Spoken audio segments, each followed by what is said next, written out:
Welcome to EB5 Investment Voice, where attorney insights intersects with immigration investments.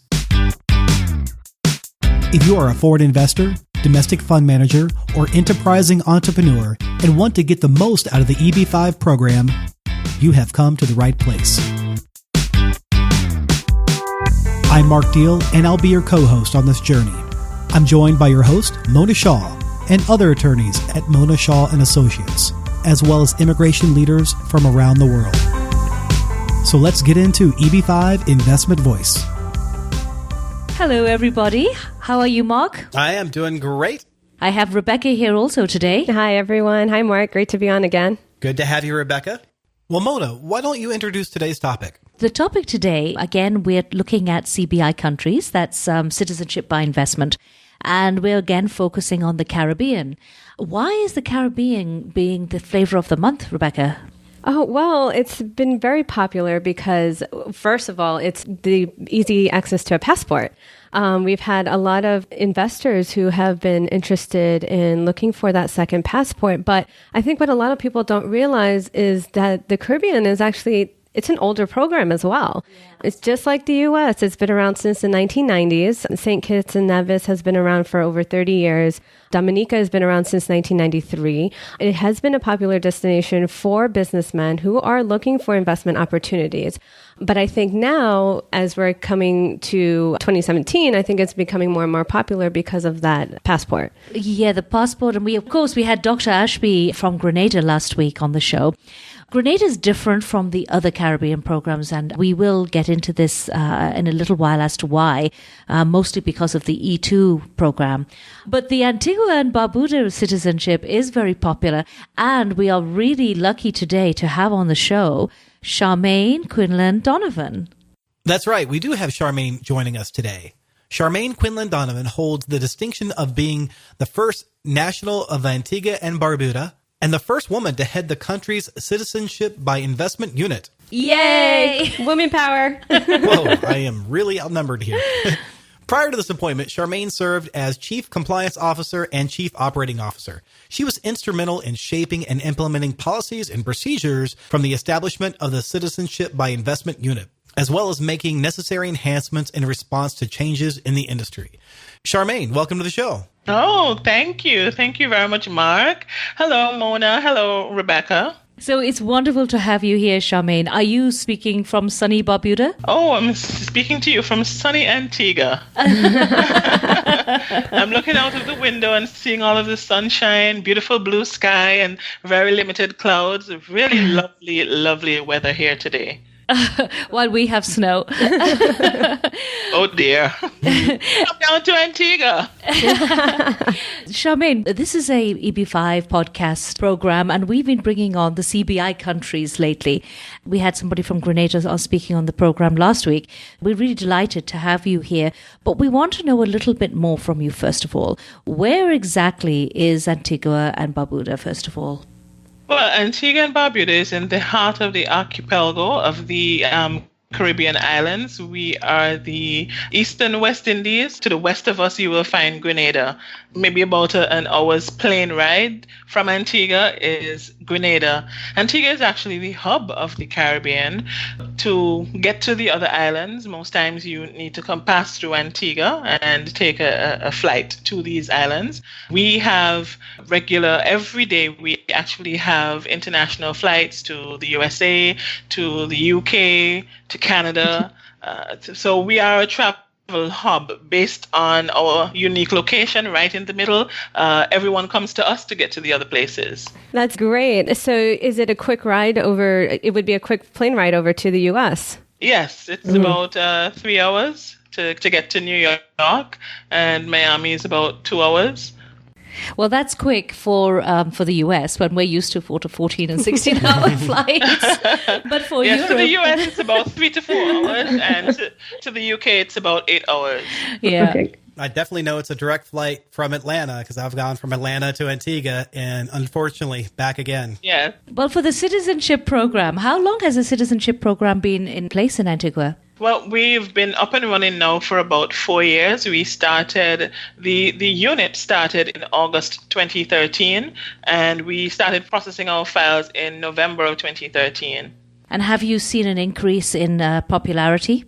Yes, I think based on our most recent trips to Hong Kong, to France, we've been getting positive feedback. It seems as though the word is getting out there about the Antigua and Barbuda program. We're infants compared to places like St. Kitts and Dominica, whom you've mentioned before. But I think we are a popular program because we have clear and established processes. People understand what it is they need to apply to the program. We have very efficient staff, so turnaround time is very favorable. And it's more like a one-stop shop because to ensure that you have a superior customer service experience, we also facilitate the passport process at the end of the approval.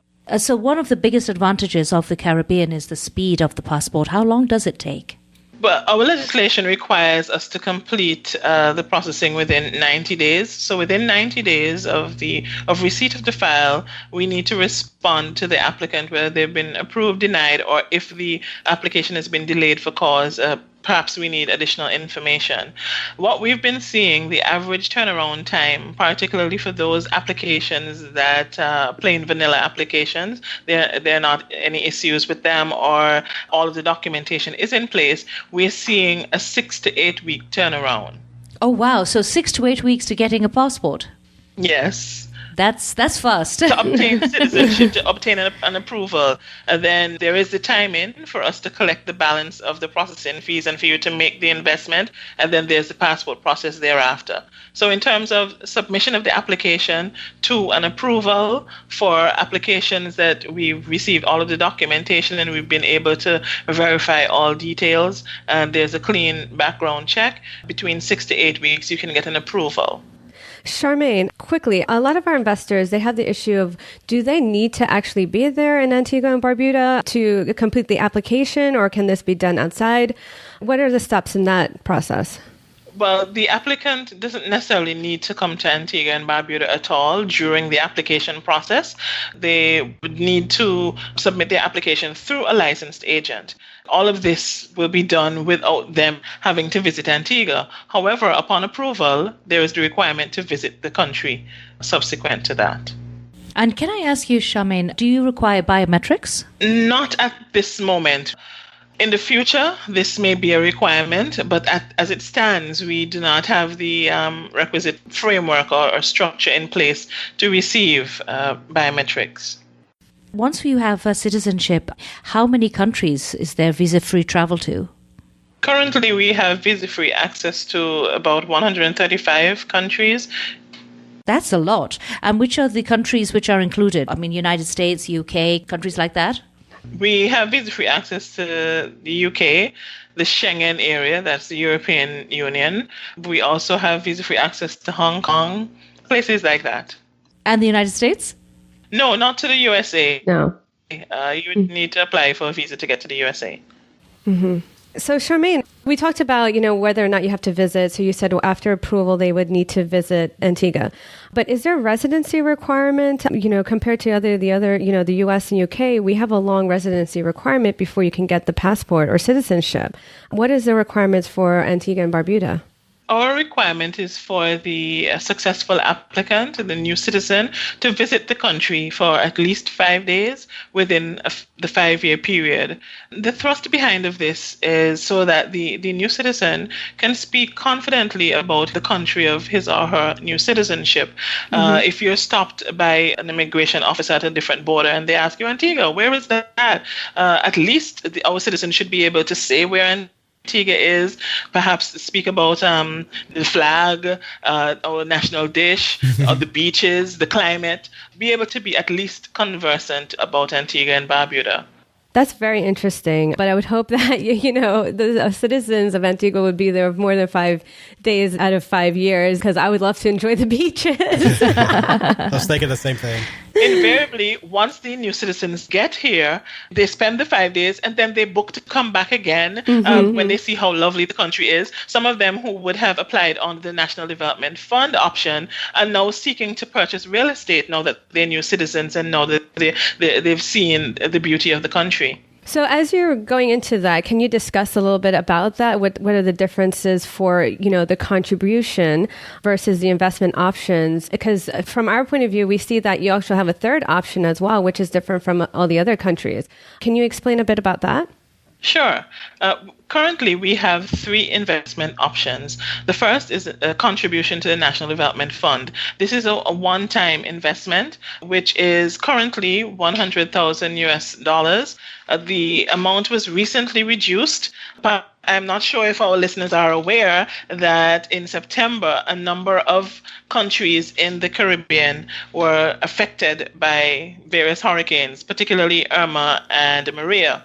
Our country, our sister island, Barbuda, was completely decimated in early September. As a result, the Barbudans would have had to be brought over to Antigua. We evacuated the entire country of about 1,800 persons.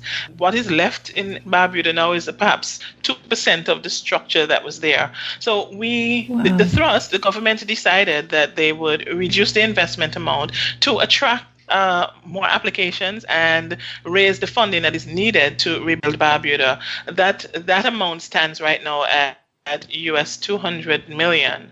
And so we're feverishly trying to raise the funds. We're hoping that this can be done within a 12-month period because that is the time frame within which, yes. So what date are we looking to for the $100,000 investment?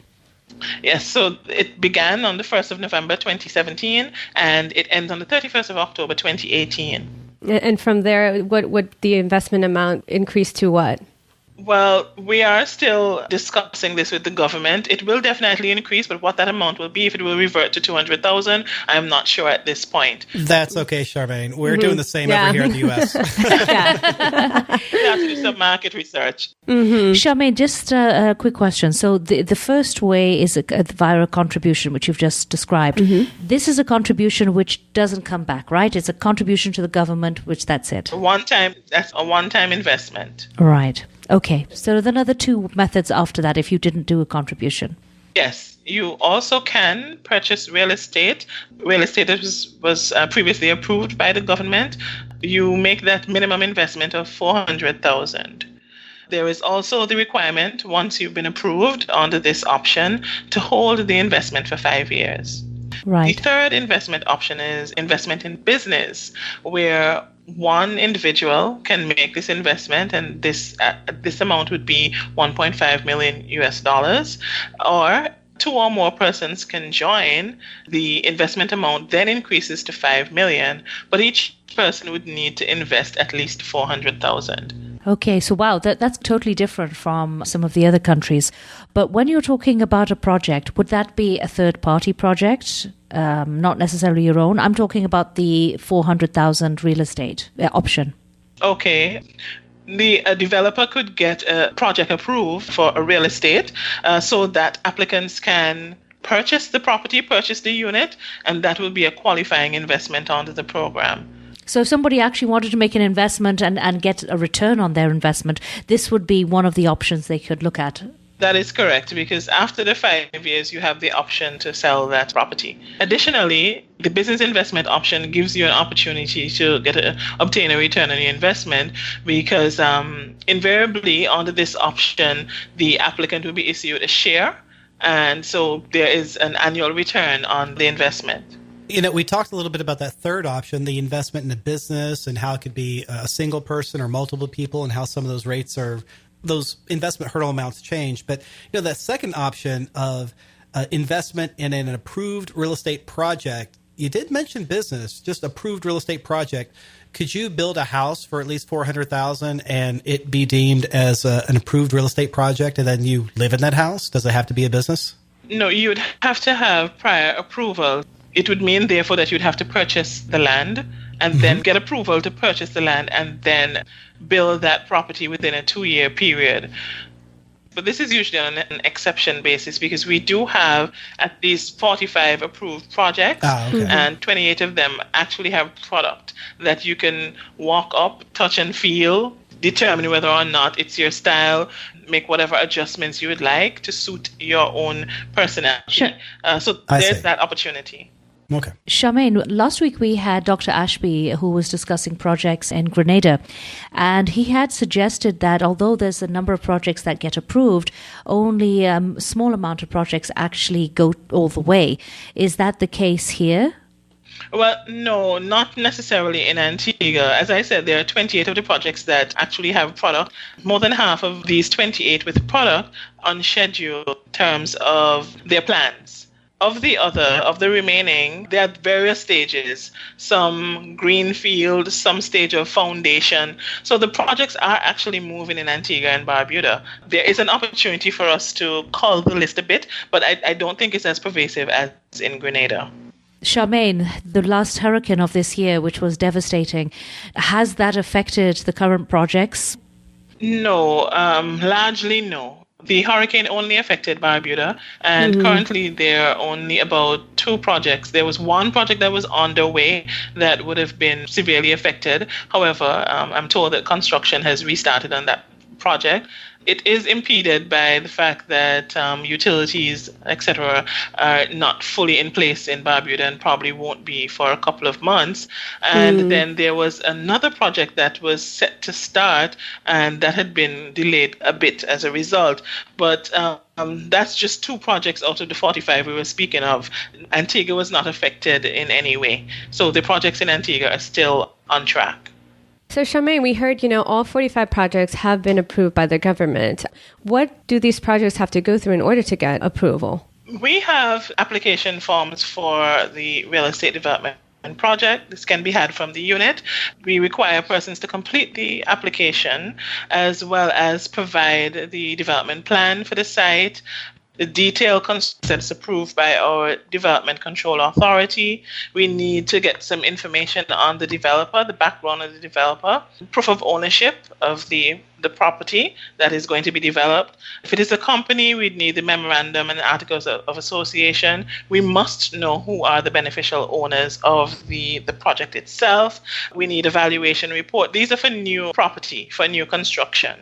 If it is an existing property that is being enhanced, then we would need a business operational plan. Under both scenarios, we need financials, projections. If the project is already existing, we'd need a historical accounts, financials.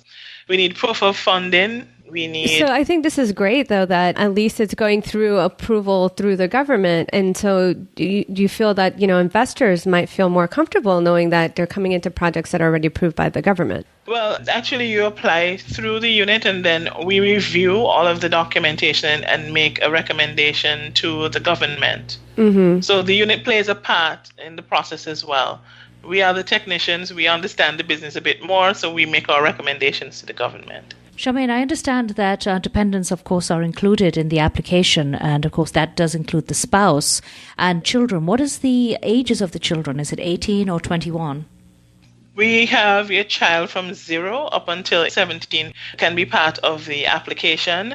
And then from 18 to 28, once the applicant can demonstrate that the child is totally dependent on the applicant and is in a full-time study with a recognized and accredited university or institution. That's actually very good because obviously most countries do not allow it. So a child to be recognized when they're that age. Other than children who are in university, what about children who, for example, are physically or mentally disabled? Well, if a child is physically or mentally disabled, there's no age limit. Once the applicant clearly demonstrates the disability and also demonstrates that the child is totally dependent on him or her. As dependents, you can also include parents or parents of the applicant or parents of the applicant's spouse, as well as grandparents. Basically, then you can bring your mother-in-law along. That's correct. You can bring in your mother-in-law or your father-in-law once they're age 65 and over.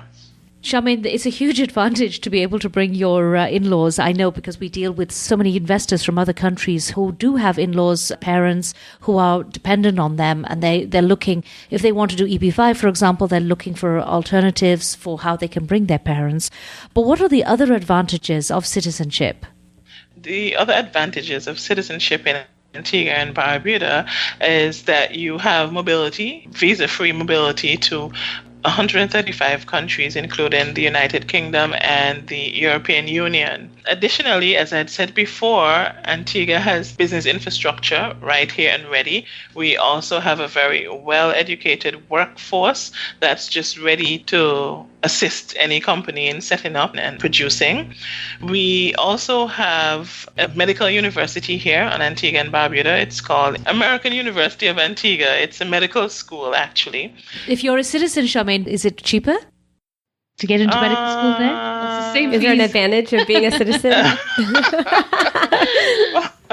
Well, it just makes it easier for you to get enrolled in the school. Okay. Yeah, because I know the local kids here have to do the MCATs to get in. Yes, and I know that most persons are aware that Grenada has the St. George's University, but not many people know that Antigua also has a medical school here. And it's, as I said, it's affiliated with the U.S., so upon completion here, the successful student can transfer easily to the U.S. I did a recent trip in China, and the selling agents, they were pleased to hear that. Yeah, that is a huge advantage, actually. Charmaine, I know Antigua is not an E2 country. Are there any plans for an E2 treaty in the near future? Our government is currently in talks with the U.S. To see if we too can obtain the E2 visa. The talks are ongoing, but I'm not quite sure when this will happen. Have you seen an increase in the amount of applicants recently? And if so, what countries? Yes, particularly within the last 6 weeks, we would have seen quite a bit of increase in interest in the program. I believe that some of this may have been spurred on by the reduction in the NDF contribution. Additionally, within the last 2 to 3 months, we have been doing quite a bit of promotional travel to Europe, and the interest has really increased. We were in Montenegro. Our Prime Minister did a sterling job with promoting the program there. We were in Cannes, France, and more recently, we were in Hong Kong and China. Well, interestingly, Charmaine, I think our current president is helping your economy also, because we were just in Abu Dhabi and we heard a lot of people asking whether or not they should have Caribbean passports before they even try to apply for the United States, because they thought their own passports weren't good enough. So if there's anything you can thank Donald Trump for, it's that. Well, who would have thought we would have reached the end of an immigration-focused podcast by thanking President Trump? Charmaine Quinlan-Donovan, thank you so much for coming on EB5 Investment Voice and talking to us about Antigua, Barbuda, and your involvement with the Citizenship by Investment Unit. Oh, thank you for having me. It was a pleasure to be here. Thank you for being with us today on EB5 Investment Voice. The topics presented in this podcast is informational in nature and is not to be taken as specific legal advice. If you have questions on the topics presented in this episode or other investment immigration needs, please contact Mona Shah Associates. Mona and her attorney staff can be reached at mshawlaw.com. That's mshawlaw.com. Make sure you don't miss our next episode focusing on a different aspect of the EB5 program by subscribing to the podcast. While you're at it, leave us a rating on iTunes. If you really found this episode valuable, share it with someone else that could benefit from this information. Until then, I'll see you on the next episode of EB5 Investment Voice.